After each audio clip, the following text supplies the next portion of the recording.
Jacob. I'm Yuri. And we're going for a drive.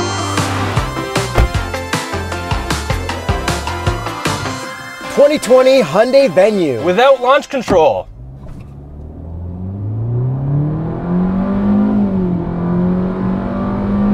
Quite slow. Horsepower and torque. 121 horsepower, 113 pound-feet of torque from a 1.6 liter naturally aspirated four-cylinder. So what the heck is this SUV anyways? Okay, so this slots in below the Kona for some reason. This is smaller than the Kona. And it's pretty much a lifted accent. Yes. Which is their smallest car. Correct. Because they need more SUVs, because apparently you millennials keep buying them. That's what they keep telling us, is that this is a millennial focused car and millennials love this. Okay, so this competes directly with the Ford EcoSport. So that is the size of this car. And then it's also kind of small, like the Kicks from Nissan, the CHR, and the HRV from Toyota and Honda. But those are more with the Kona. That's the thing. It's like, this is tiny. And before I start talking about this amazing horsepower, we are in New Orleans. Yes, Nolans. We went to Alabama, we checked out the Hyundai plant, reviewed the Sonata, which will be coming out soon, and now we're in New Orleans doing the venue. Is that where you got the hat? I got the Hyundai hat from the plant in Alabama, but I also brought a Honda sweater to prove to you guys we don't get paid by Hyundai, because they would never allow me to wear a Honda sweater in a video. Well, there you go. There you go. If you needed proof for some reason. Myth busted. So now the important stuff, horsepower. I'll be honest, this thing is slow as balls, but it's a city car and they keep telling us that it's a city car. So if you drive this in the city, it's totally appropriate for city driving. Yeah, it's not gonna matter. And it's got a CVT that they call an IVT. Exactly, so it's slightly better than a CVT, and actually I don't mind it at all for city driving. If you're trying to have fun, this is not a fun car. And when you put it into the actual shifting modes, which you don't have paddles, you just have it on the gear shifter, it's actually like pretty responsive for fake gears. Yeah, we have a simulated 8-speed auto. So if I shift this into manual, you can hear the gear changes. Let's listen. It's quick. Pretty responsive considering. Yeah, so transmission-wise, nothing remarkable, but pretty good, and you're gonna like it in the city. And I think the best part about driving it in the city is it does have the lane keep assist package, the one that we usually like on Hyundai Kia Genesis. Not the newest highway driving assist, but it's very good. Like if you had to cruise on the highway, it would be so much better. And I think this is like the cheapest car that you can get those features in. I think you're right. This is a very good system. It's not quite as good as their new system, but this is very good at this price. But back to that engine, it's so slow. Okay, so horsepower is over. Handling. Handling, again, nothing remarkable, and I do think that's probably the worst part of this car is that it's too stiff. Over bumps, not like stiff with body roll. Exactly, yeah, there's definitely lots of body roll, but stiff-wise over bumps and potholes and that kind of stuff, which is probably the worst part.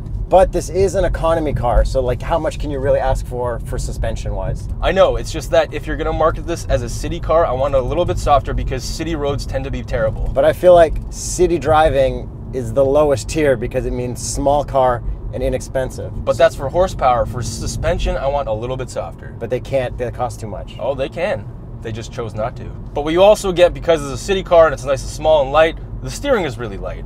We do have 3 different drive modes. I haven't really noticed that much of a difference between them, so just leave it in normal for the most part. Yeah, and they were telling us that when you're in snow mode, it does a lot of brake modulation and throttle modulation to keep you in a nice path, which we can't test out because we are in New Orleans. But yeah. So this does have brake torque vectoring, and apparently it works in all the modes, so it will help you through corners, and it'll help you the most in snow mode. But you really don't need to worry about handling. No, you really don't. This is not the car for that. No, it's not. But this car is probably for looks. Yes, so let's get into the looks and talk about who this car is for. Okay, millennials.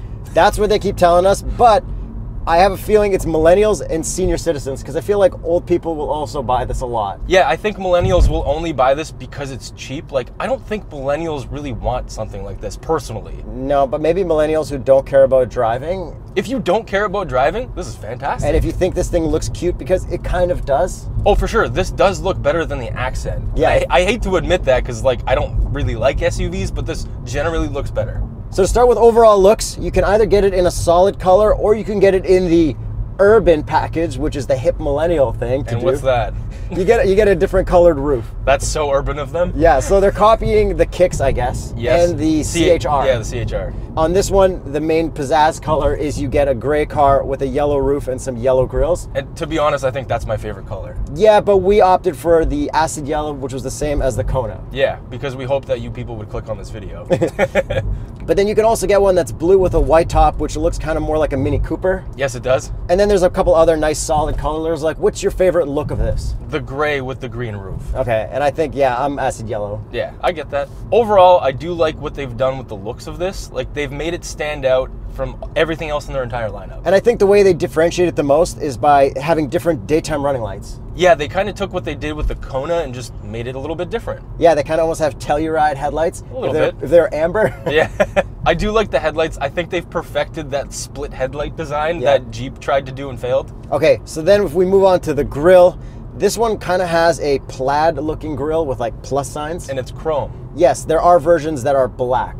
I do like the black grille more. And I really like the body lines, the way they pop, especially with this paint. Like on the hood, we've got a lot of aggressive shapes and everything. And then even if we move on to the side, we've got very, very hard aggressive body lines. It almost looks like a wide body. Yeah, I did notice that. The wide body thing looks kind of cool because they don't trick you with the fake wide body like they do on some Hyundais. But they also have fenders that are indented to make it look like it does have more fender in certain lighting conditions. That's right. And then we have these weird little notch things on top of the fake wide body thing. I don't like how they accentuate it on the gray model with the green. Yeah, and I do like it because I think that's like a fun gimmicky little thing. And we obviously have plastic cladding because this is a serious off-road vehicle. No, it is not. It only comes in front wheel drive. Yeah. Which is fine because it like, you know. At this price, which we haven't got to yet, it makes sense. And what do you think of these wheels? They suit the car. They're kind of nice. They're kind of like HRV wheels. Yeah, and you really see that on this one blue model they had. I'm like, I just, CHR. No, HRV. HRV. Just worse names. At least this is a normal name. Yeah. Venue. And what is the Continental recommended tire for the 2020 Hyundai Venue? The Pure Contact LS, or if you live in a place that gets winter, the Viking Contact 7. So now to the back end. The back end looks pretty good. It looks chill, nothing like outrageous. Yeah, like the taillights look okay. Okay, so let's start with the taillights. They've got a new weird pattern. Yeah, it's kind of like a flag, but not. It looks like a Z on one side, or a Z if we're in America. And I don't want to say that Hyundai copies everything, but on the one that Oh, looks... do you not want to say that because you're paid? Yeah. On the Mini Cooper looking one, it kind of looks like Union Jack taillights. Yeah, I could see that. And what do you think of the exhaust? I didn't notice the exhaust. There is no exhaust. And I think that's perfectly fine. Well, I mean, there is an exhaust. There's no exhaust tip. And my favorite part about the rear end, the Venue logo, it's in white with a chrome outline. I did notice that. I was like, oh, that's cool. For some reason, that's absolutely awesome. And we should get into the box test. Okay, we don't have a box test here, but there's a whole bunch of room in the trunk. And what's very cool is that the cover can slide behind the back seat. Yeah, so that was actually the first time I've ever seen something like that, and that is genius. Yeah, but still not as genius as the Civic. That's true. And also at the back, we kind of have a cool little spoiler on all the models. Yeah, Which it's all right. It looks better on the two-tone versions. It's like a little backwards hat. Yeah. Okay, but we should talk about this interior for all the millennials that are interested in this tech right here. This iPad-looking thing in front of me. And maybe senior citizens. All right, but you drive. So before I get into the interior, a lot of you guys are watching without subscribing, and that's fine. But if you hit the subscribe button, the sooner we get to 1 million, the sooner we'll stop bugging you to subscribe, and you're probably not even going to get a notification anyway. We just want to hit 1 million subscribers because then we get even cooler cars. Okay, let me floor it.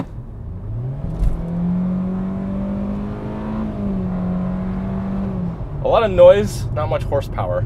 Yeah, but like for city driving, I don't care. But let's get into the inside and all the fun stuff. iPad-looking thing. Okay, the infotainment is an iPad-looking screen, which looks different than the rest of Kia, Hyundai, Genesis stuff, kind of. Yeah, it totally doesn't stick out, but it looks like it's stuck on. So we get Apple CarPlay and Android Auto standard, which is really nice. Even in the base models. So we've got satellite radio on this one. We can do the rewinding like always. We've got a big volume knob, a much smaller tuning knob, but the responsiveness of this tuning knob is horrendous. Pretty much zero. Like, yeah.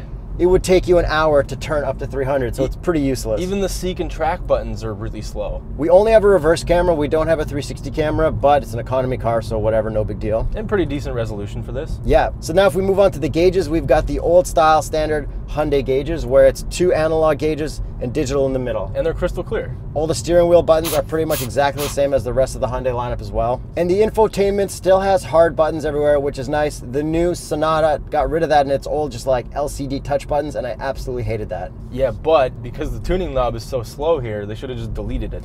It's nice to see there. At least you know where to reach right away. And then below all that, we do have hard buttons for climate, which is actually really nice, but the one in the middle looks like a dial, but you don't actually touch that one. Yeah, and below that, we've got a nice compartment to put our phone, but no wireless charging because it is an economy car. Come on, millennials want wireless charging, I think. I don't want wireless charging unless I have wireless CarPlay. Yeah, well, I don't have any wireless Android Auto ever, so. Okay, and then we got a normal shifter, which is super weird because I think millennials want like an LCD touchpad shifter or something, but Yeah. whatever, I like it. No, you know what they want?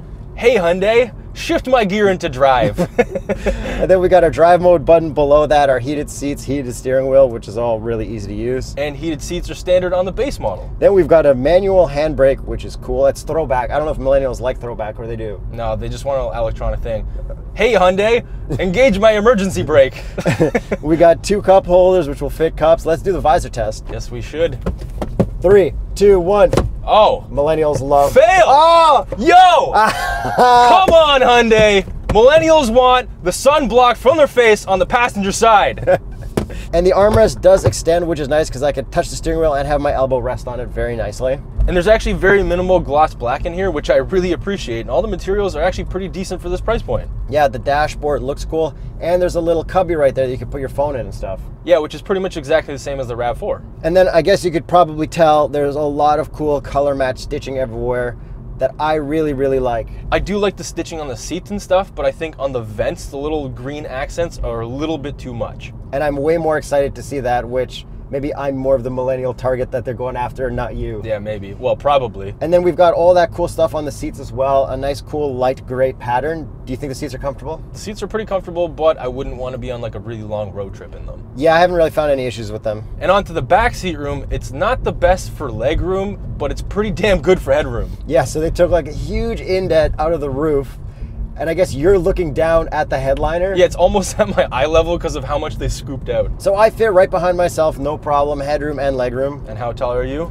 5'8.5". Right on. And this also has the BlueLink telematics package that you can like start the car remotely from your phone and like get diagnostics and all that stuff, but we never get the chance to use that. So if you have a Hyundai or any car that has that and you use it, leave a comment below, tell us how it is. Is it actually a good feature if you own the car? Yo, millennials love phones. So I think that covers pretty much everything with the new Venue. Let's get into the price. Starts at $17,099. Canadian. And the top trim, which we are in, called the Ultimate, is $24,899. So that's kind of a lot for this. That is kind of a lot. Oh, and I should mention that the base price is actually for a manual transmission, which you can actually get in this for some reason. Okay, but is there anything cheaper than this that has this good lane keep? Lane keep? Absolutely not. So especially if we're talking about the direct competition like the Kicks, the HR-V, and the CHR. The EcoSport is its most direct competitor. Okay, and the EcoSport, which EcoSport. I haven't even gone near and I don't really plan on. Yeah, looks-wise, that thing looks disgusting in comparison to this. Looks-wise, I think the CHR by Toyota wins. I also agree because that looks cooler, but this looks better. Yeah. If you know what I mean. Yeah, I know what you mean. It's like the Cool Wall Top Gear. But I did get an interesting comment on my Instagram. Don't forget to follow us, the Straight Pipes Yuri Tershin. They said they were looking at an XC40, but it was a little out of their price range. Then this came up, and now they're very interested in it. This does look kind of like a baby XC40. You're kind of getting that look and that image, but you're not getting the full premium brand. Yeah, and it's kind of also like a baby G-Wagon, and it's kind of also like a Suzuki Jimny, which we don't get. It's got that boxy kind of look. And if you had to buy a new vehicle, say like your company was forcing you to lease one for 2 years, this or an Accent. I would have to pick between those two. Yeah, because they only had to deal with Hyundai. I can't buy a used Lexus or something like that. No. It had to be one of the two for tax reasons. Well, I guess I would have to go with this, as much as I hate to say that because it's an SUV and I just generally don't like SUVs. I know, so like I kind of get why they had to introduce it. Yeah. But if you had to buy brand new, you keep telling me just buy a Honda Civic. Yes, because instead of this, I would 100% recommend a Honda Civic. Instead of anything in this class, I would recommend a Honda Civic. Because you don't need that ground clearance. No, you don't. Like, if you've ever needed this extra little bit of ground clearance to get to your cottage, let us know, because I'm pretty sure you can just get to your cottage in a Civic. And if you're a millennial, you don't even have a cottage. Yeah, you probably don't have a house. Yeah, but I do know a lot of people always say they like the higher driving position. And that's what this offers over a Civic. And that I totally get. Even my wife said she likes it, so I get the higher driving position thing. So let us know what you think of the new Hyundai Venue. Does this class make sense? Would you take it over an Accent? Yeah, let us know in the comments. And don't forget to subscribe, because we want the numbers up. You won't get notifications. The algorithm doesn't do that anymore. And I did say hit the notification bell, but you don't have to. You don't have to. It's fine. I'm just used to saying it.